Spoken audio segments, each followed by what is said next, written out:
ಮಲೆನಾಡು ಸಾಂಸ್ಕೃತಿಕ ಸಂಭ್ರಮ, ಮಲೆನಾಡು ಸಂಕ್ರಾಂತಿ ಸಂಭ್ರಮ ವಿಶೇಷ ಕಾರ್ಯಕ್ರಮವನ್ನು ಮೊದಲನೇ ಬಾರಿ ಶಿವಮೊಗ್ಗದಲ್ಲಿ ಫ್ರೀಡಮ್ ಪಾರ್ಕಲ್ಲಿ ಒಂದು ಆಚರಣೆ ಮಾಡ್ತಾ ಇದ್ದೀವಿ.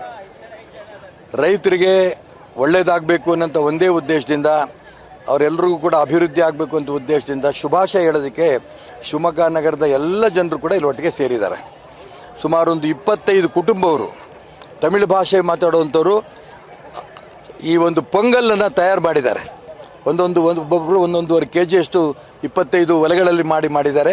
ಅದೇ ರೀತಿ ಸುಮಾರು ಹೆಣ್ಮಕ್ಳು ರಂಗೋಲಿ ಸ್ಪರ್ಧೆಯಲ್ಲಿ ಭಾಗವಹಿಸಿದ್ದಾರೆ.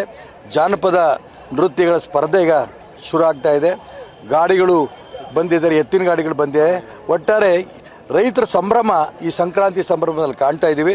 ಮೊದಲನೇ ಬಾರಿ ಇದಾಗಿ ಇಷ್ಟೊಂದು ಯಶಸ್ವಿ ಆಗ್ತಾರೆ ಅಂದರೆ ಮುಂದಿನ ಬಾರಿ ಇದು 3 ಪಟ್ಟು 4 ಪಟ್ಟು. ಉದಾಹರಣೆಗೆ ಒಂದು 25 ಕುಟುಂಬದವರು ಇವತ್ತು ಪೊಂಗಲನ್ನು ತಯಾರು ಮಾಡಿದ್ದಾರೆ. ಒಂದೊಂದೇ 25 ಕುಟುಂಬದ ಬೇರೆ ಒಲೆ ಹಚ್ಚಿ ಮುಂದಿನ ಬಾರಿ 100 ಮಾಡ್ತೀವಿ ಅಂತ ಹೇಳ್ತಿದ್ದಾರೆ ಅವರು.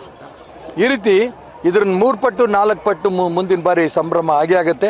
ತುಂಬ ಸಂತೋಷ.